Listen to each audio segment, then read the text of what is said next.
Hello student और study class में आपका स्वागत है। आज हम अरिहंत बाल विकास एवं शिक्षा शास्त्र का अध्याय 1 से शुरुआत कर रहे हैं। विकास की अवधारणा एवं इसका अधिगम से संबंध। तो हमारे साथ बने रहें शुरू से अंत तक और इस वीडियो को पूरा देखें। पहला प्रश्न है, मानव विकास डैश है। तो कौन सा आंसर होगा? ऑप्शन सी, मात्रात्मक और गुणात्मक दोनों। मानव विकास मात्रात्मक एवं गुणात्मक दोनों है। व्याख्या आप समय से देख लिख कर पढ़ सकते हैं। दूसरा क्वेश्चन है, शिक्षण का विकासात्मक परिप्रेक्ष्य शिक्षकों से यह मांग करता है कि वे विकासात्मक कारकों के अनुसार ज्ञान अनुदेशन युक्तियों का अनुकूलन करें। व्याख्या आप पढ़ सकते हैं। तीसरा प्रश्न है, निम्न में से कौन सा कथन बच्चे के विकास में परिवेश की भूमिका का समर्थन करता है? तो वह है ऑप्शन ए, पिछले कुछ दशकों में बुद्धि लब्धांक परीक्षा में शिक्षार्थियों के औसत प्रदर्शन में लगातार वृद्धि हुई है। चौथा प्रश्न, निम्न में से किसका मिलान उचित है? तो वह है सामाजिक विकास का वातावरण के साथ। पांचवा प्रश्न, निम्नलिखित में से कौन सा विकास का सिद्धांत है? तो वह है सभी की विकास दर समान नहीं होती। ठीक है, सभी बच्चों का विकास दर समान नहीं होती, ये विकास का सिद्धांत होगा। अगला प्रश्न, मानव विकास के क्षेत्रों में विभाजित किया जाता है जो है शारीरिक, संज्ञानात्मक, संवेगात्मक और सामाजिक। सातवां प्रश्न, संकल्पनाओं की व्यवस्थित प्रस्तुति विकास के निम्नलिखित किन सिद्धांतों के साथ संबंधित हो सकती है? वह विकास सापेक्ष रूप से क्रमिक होता है। अगला प्रश्न, विकास शुरू होता है तो कब से शुरुआत होता है विकास? वह है प्रसव पूर्व अवस्था से ही विकास शुरू हो जाता है। जब बच्चा गर्भ में रहता है तब ही विकास शुरुआत हो जाता है। प्रश्न है, विकास कभी न समाप्त होने वाली प्रक्रिया है, यह विचार किससे संबंधित है? तो वह है निरंतरता का सिद्धांत से। 10वां प्रश्न, निचली कक्षाओं में शिक्षण की खेल पद्धति मूल रूप से आधारित है विकास एवं वृद्धि के मनोवैज्ञानिक सिद्धांतों पर। 11वां प्रश्न, अवधारणाओं का विकास मुख्य रूप से डैश का हिस्सा है? तो वह है बौद्धिक विकास का। अवधारणाओं का विकास मुख्य रूप से बौद्धिक विकास का हिस्सा है। 12वां प्रश्न, मानव विकास कुछ विशेष सिद्धांतों पर आधारित है, निम्नलिखित में से कौन सा मानव विकास का सिद्धांत नहीं है? तो वह है प्रतिवर्ती का सिद्धांत नहीं है। तो मानव विकास के सिद्धांतों में प्रतिवर्ती सिद्धांत शामिल नहीं है। मानव विकास में कौन सा शामिल है?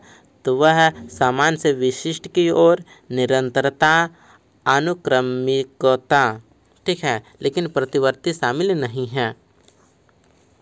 13वां प्रश्न, विकास की किस अवस्था को गैंग एज कहा जाता है? तो वह है बाल्यावस्था को, जो 7 से 12 वर्ष के बीच की अवस्था होता है, इसे कहेंगे गैंग एज, बाल्यावस्था को। अगला प्रश्न, बाल मनोविज्ञान का क्षेत्र है तो कौन सा है? तो वह है गर्भावस्था से किशोरावस्था की विशेषताओं का अध्ययन।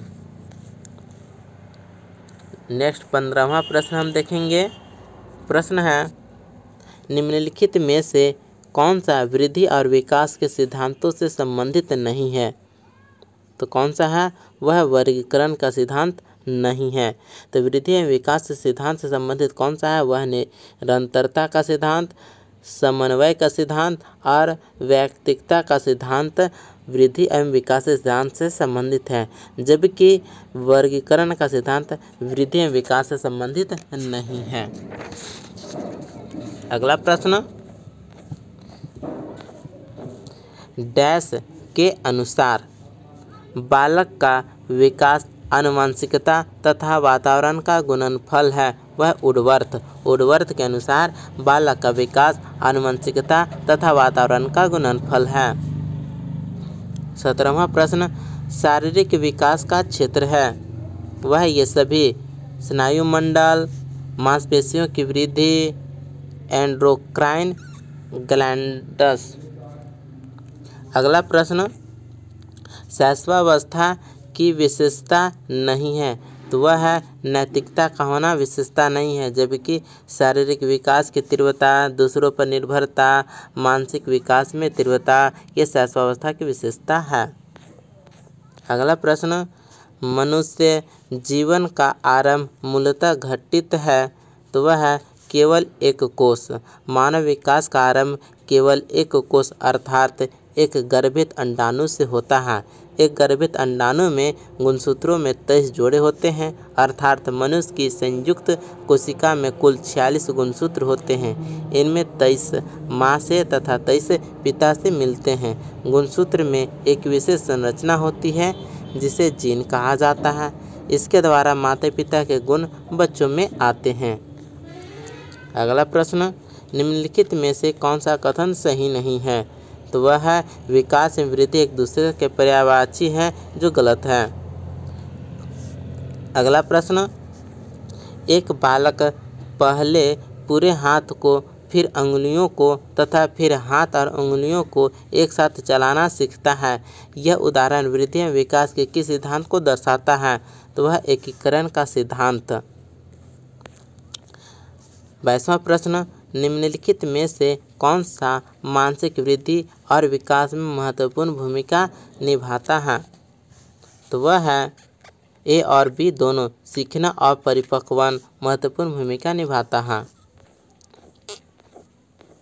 23वां प्रश्न, बच्चों के विकास के सिद्धांतों को समझना शिक्षक की सहायता करता है, तो वह है शिक्षार्थियों की भिन्न अधिगम शैलियों को प्रभावी रूप से संबंधित करने में। 24वां प्रश्न है, निम्नलिखित में से कौन सा विकास का सिद्धांत है, तो वह है सभी की विकास दर समान नहीं होती। 25वां प्रश्न, भूख और प्यास है, तो वह है जन्मजात प्रेरक। भूख और प्यास जन्मजात प्रेरक है। अगला 26वां प्रश्न है, विकासात्मक मनोविज्ञान में जीवन का अध्ययन किया जाता है, तो वह जन्म से अध्ययन किया जाता है। 27वां प्रश्न है, मस्तकाधोमुखी एवं निकट से दूर का क्रम किस क्रिया का अंग है, तो वह है विकास का। अगला प्रश्न 28वां प्रश्न है, मनोविज्ञान की प्रयोगशाला किस मनोवैज्ञानिक ने स्थापित की, तो वह ऊंड ने। किसने? ऊंड ने। 29वां प्रश्न, पैथोलॉजी ऑफ ब्रेन नामक पुस्तक किसके द्वारा प्रकाशित है, वह क्रेपलिन के द्वारा। क्रेपलिन ने पैथोलॉजी ऑफ ब्रेन नामक पुस्तक प्रकाशित किया। 30वां प्रश्न, संज्ञानात्मक विकास में वंशक्रम निर्धारित करता है, तो वह उपरोक्त सभी मस्तिष्क जैसे शारीरिक संरचना के मूलभूत स्वभाव को, शारीरिक संरचना के विकास को, सहज प्रतिवर्ती क्रियाओं के अस्तित्व को। 31वां प्रश्न, निम्न में से कौन सा कथन विकास के संबंध में सही नहीं है, तो कौन सा संबंध नहीं है पढ़ेंगे। विकास प्रतिमानों की कुछ निश्चित विशेषताओं की भविष्यवाणी की जा सकती है, जो सही है। विकास का उद्देश्य वंशानुगत संभाव्य क्षमता का विकास करना है, जो सही है। विकास के विभिन्न क्षेत्रों में संभाव्य खतरे नहीं होते हैं, जो गलत है, बल्कि खतरे होते हैं। प्रारंभिक विकास बाद के विकास से अधिक महत्वपूर्ण है, जो सही है। तो मतलब ऑप्शन सी गलत हुआ। विकास की प्रक्रिया सतत चलती रहती है। समाज में विकास की प्रक्रिया को भावात्मक, संज्ञानात्मक तथा शैक्षिक विकास के रूप में देखा जाता है। 32वां प्रश्न, विकास का एक अधिनियम है कि विकास प्रतिमान के विभिन्न काल में खुशी भिन्न भिन्न होती है। इस अधिनियम के अनुसार जीवन का प्रथम वर्ष सबसे अधिक खुशी का एवं वैसंधि काल सबसे अधिक दुखी काल होता है। 33वां प्रश्न, बचपन का सांप्रतिक दृष्टिकोण की मान्यता है। वह है बचपन वृद्धि एवं परिवर्तन की एक अनूठी अवधि है। 34वां प्रश्न, विद्यार्थियों का विद्यालय में खेलना क्यों उचित है? क्योंकि यह सहयोग एवं संतुलन का विकास करेगा। 35वां प्रश्न, विकास के संदर्भ में निम्न में से कौन सा कथन सत्य नहीं है? तो पढ़ेंगे, विकास की प्रत्येक अवस्था के अपने खतरे हैं, सही है। विकास उकसाने बढ़ावा देने से नहीं होता है, जो सही है। नहीं, गलत है, ठीक है। तो उकसाने बढ़ावा देने से होता है, ठीक है। विकास सांस्कृतिक परिवर्तनों से प्रभावित होता है, जो सही है। विकास की प्रत्येक अवस्था की अपनी विशेषता होती है, जो सही है। तो कौन सा गलत हुआ? तो ऑप्शन बी गलत हुआ। विकास उकसाने बढ़ावा देने से होता है, ठीक है। तो विकास के संदर्भ में दिया गया कथन विकास उकसाने बढ़ावा देने से नहीं होता है, सत्य नहीं है। 36वां प्रश्न, सामान्य परिपक्वन से पहले प्रशिक्षित करना प्रायः लाभकारी हो या हानिकारक, यह इस पर निर्भर करता है कि प्रशिक्षण में किस प्रकार की विधि का प्रयोग किया गया है। 37वां प्रश्न, विकास का अर्थ है परिपक्वता एवं अनुभव के फलस्वरूप होने वाले परिवर्तनों की श्रृंखला। 38वां प्रश्न, निम्न में से कौन सी पूर्व बाल्यावस्था की विशेषता नहीं है? तो दल समूह में रहने की अवस्था विशेषता नहीं है, यह पूर्व बाल्यावस्था की विशेषता नहीं है। अनुकरण करने की अवस्था तो है, ठीक है। प्रश्न करने की अवस्था है, खेलने की अवस्था है, तो कौन से नहीं है? वह दल समूह में रहने की अवस्था नहीं है। दल या समूह में रहने की अवस्था पूर्व बाल्यावस्था की विशेषता नहीं है, इसे टोली पूर्व अवस्था भी कहते हैं। 39वां प्रश्न, खिलौनों की आयु कहा जाता है, वह पूर्व बाल्यावस्था। पूर्व बाल्यावस्था को खिलौनों की अवस्था कहा जाता है। 40वां प्रश्न, निम्न में से कौन सा कथन विकास के बारे में सत्य नहीं है? वह है विकास अंतःक्रिया का फल है, जो सही है। विकास एक व्यवस्थित श्रृंखला का अनुगामी है, सही है। विकास एक व्यक्तिगत प्रक्रिया है, सही है। विकास विशिष्ट से सामान्य की ओर होता है, जो गलत है। विकास सामान्य से विशिष्ट की ओर होता है, न कि विशिष्ट से सामान्य की ओर, इसलिए ऑप्शन डी गलत होगा। 41वां प्रश्न, मानव विकास किन दोनों के योगदान का परिणाम है? तो वह है वंशक्रम तथा वातावरण का। वंशक्रम तथा वातावरण का संयुक्त परिणाम होता है। 42वां प्रश्न, किस मनोवैज्ञानिक के अनुसार विकास एक सतत और धीमी प्रक्रिया है? तो किसने कहा? वह है पियाजे। पियाजे का संज्ञानात्मक विकास सिद्धांत मनुष्य के विकास के प्रक्रिया को परिभाषित करता है। पियाजे ने कहा था कि विकास सतत चलने वाली एक प्रक्रिया है, जो प्रत्येक अवस्था में परिवर्तित तथा परिमार्जित होती जाती है। 43वां प्रश्न, विकास में वृद्धि से तात्पर्य है आकार, सोच, समझ, कौशलों में वृद्धि। 44वां प्रश्न, परिपक्वता का संबंध है विकास से। 45वां प्रश्न, शारीरिक विकास का क्षेत्र है स्नायुमंडल से। मानसिक विकास को प्रभावित करने वाले कारक हैं वह उपरोक्त सभी। वंशानुक्रम भी प्रभावित करता है, परिवार का वातावरण का, परिवार की सामाजिक स्थिति का, सभी ये सब प्रभावित करता है, यानी उपरोक्त सभी होगा। शरीर के आकार में वृद्धि का संबंध किससे है? तो वह है शारीरिक और गत्यात्मक विकास। गर्भ में बालक को विकसित होने में कितने दिन लगते हैं? तो वह है 280 दिन। 280 दिन में गर्भ में बालक परिपक्व हो जाता है। 39वां प्रश्न, उपनयन संस्कार किस शिक्षा काल में किया जाता था?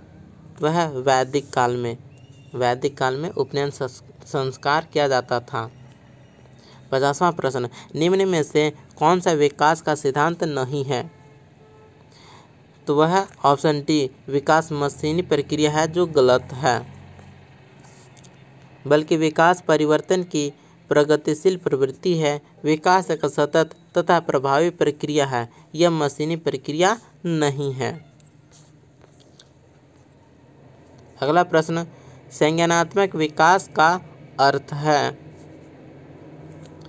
अभियोग्यता का विकास। अभियोग्यता का विकास है। संज्ञानात्मक विकास का अर्थ है अभियोग्यता का विकास। 52 प्रश्न, CCE में औपचारिक और योग्यतात्मक निर्धारण का कुल मूल्य होता है? तो क्रमशः 40% और 60%, यानी CCE में औपचारिक 40% और योग्यात्मक 60%। ठीक है।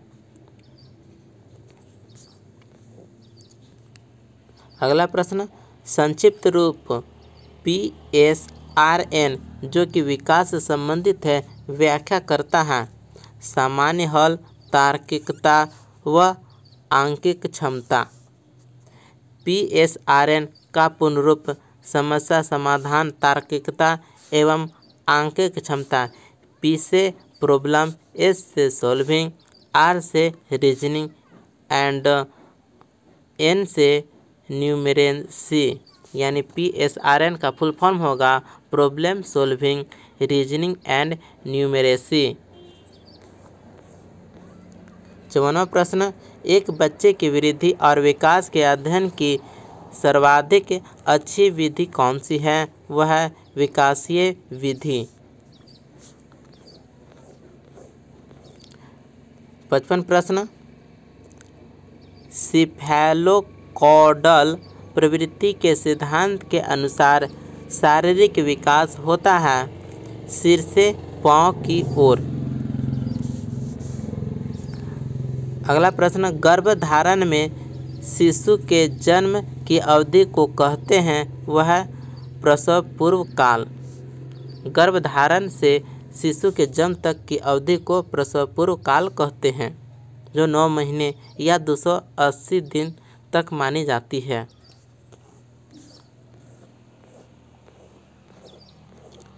57 प्रश्न, इनमें से कौन सी प्रकृति भावात्मक विकास से संबंध नहीं है? तो वह है भावनाओं का प्रस्फुटन जन्म के साथ होने लगता है, जो गलत है। जन्म के साथ भावना नहीं आता है। अगला प्रश्न, यह तक प्रश्न था। आपको यह वीडियो अच्छा लगा तो दोस्तों के साथ भी शेयर करें और लाइक ज़रूर करें। मिलते हैं अगले वीडियो में, तब तक के लिए जय हिंद।